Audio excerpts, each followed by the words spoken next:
Halo Kencan, sabar ya, karena Prof. Yasraf ini baru pertama kalinya live IG, jadi perlu persiapan. Biasanya sih ngisi seminar via Zoom di kampus-kampus, ceramah kemana-mana. Jadi kita ngajak beliau live Instagram, ingin mengajak beliau memasuki dunianya orang-orang milenial. Oke, ini sudah muncul keluar. Selamat malam, Prof. Yasraf. Selamat malam.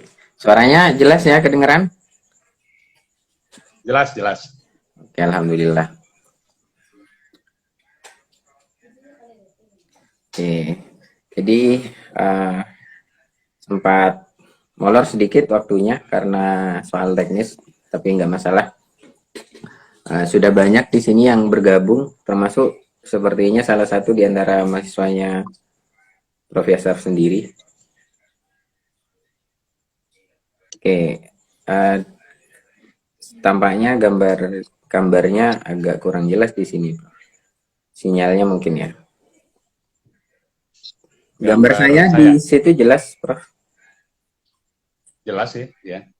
Oke, nggak apa-apa.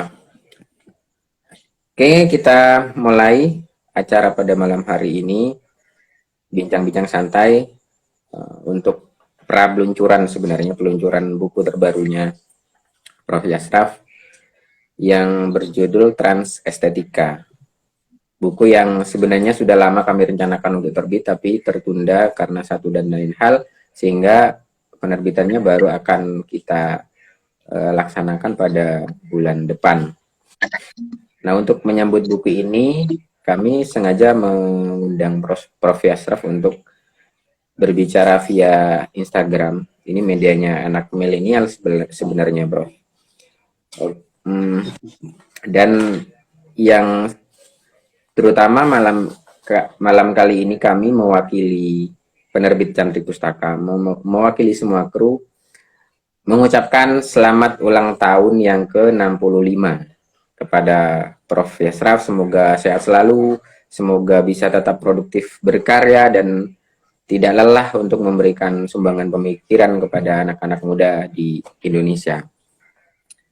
Terima kasih Mas Naufil dan teman-teman semua.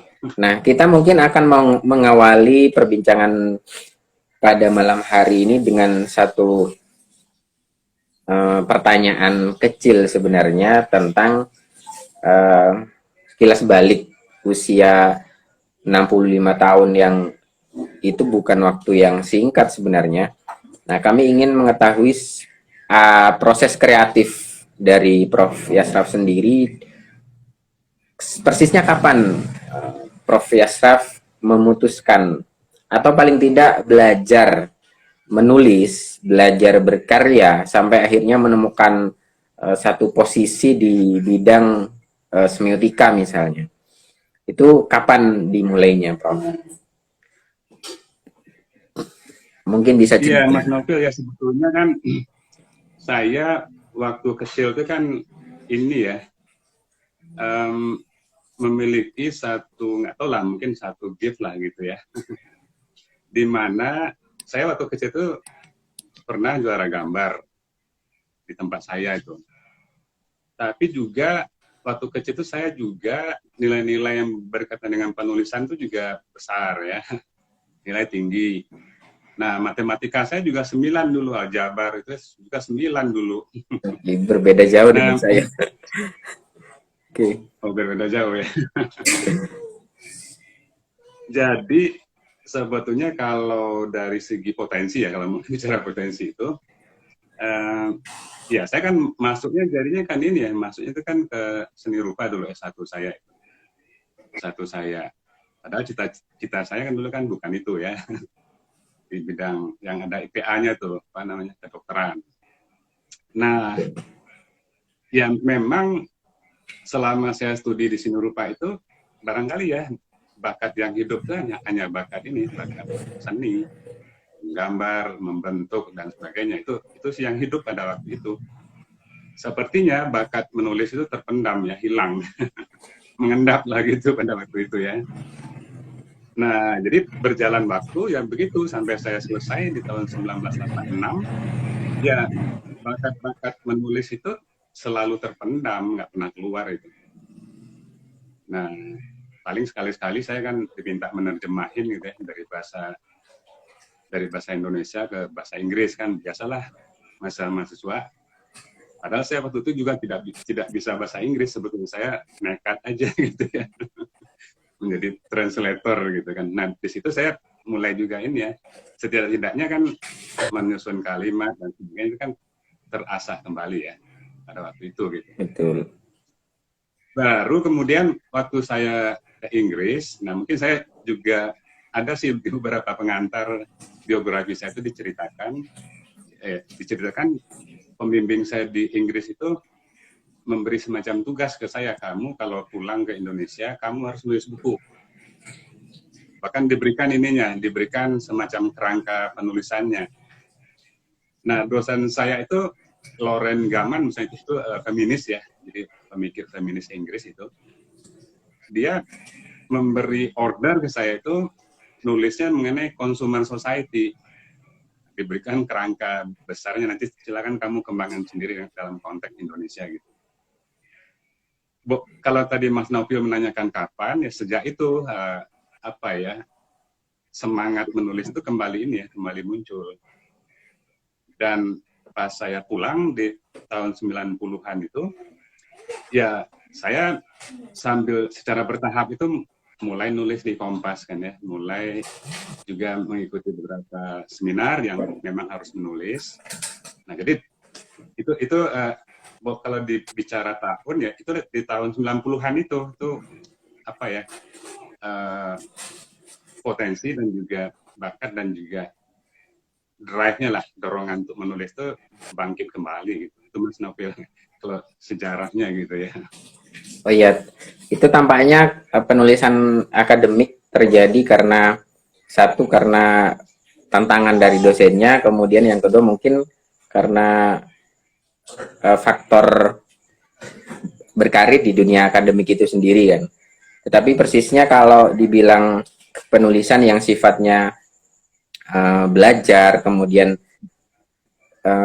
yang katakanlah bukan yang bersifat akademik, itu berarti sudah jauh sebelum itu ya Prof. Baru ketemu pemicunya ketika kembali dari Inggris gitu ya. Iya, kalau yang lebih akademik ya, sebetulnya kan juga akademik dalam pengertian yang luas ya, kan ada akademik yang sangat serius ya, misalnya membuat makalah, paper, jurnal. Nah, kan juga ada yang bukan tidak serius ya, tapi yang lebih populer. Iya, betul. Nah, saya memang sejak tahun 90-an itu, 91, 92 itu kan mulai menulis di Kompas untuk tulisan-tulisan yang lebih populer. Memang menulis di koran itu seperti Kompas, misalnya PR atau Media Indonesia, itu kan juga bukan satu pekerjaan yang gampang juga ya. Karena kita kan harus men-setting, mengubahlah bahasa kita, cara penyampaian yang lebih populer kan ya. Nah, itu juga tidak mudah juga sih masuk ke media-media massa seperti Kompas itu. Tapi saya pada waktu itu justru mulai dari situ, bukan ke seminar-seminar, bukan gitu. Mulainya dengan tulisan populer itu. Nah, kebetulan barangkali, nggak tahu ini ya, karena style saya itu barangkali ya, yang barangkali mungkin ya biasalah kita orang-orang desain kan terbiasa mendesain ya. Terbiasa mendesain itu ya ketika kita menulis juga sebetulnya seperti kita mendesain. Jadi ada unsur pemikirannya, ada unsur estetiknya, ada unsur komunikasinya. Nah, itu kan berlaku untuk sebuah tulisan gitu.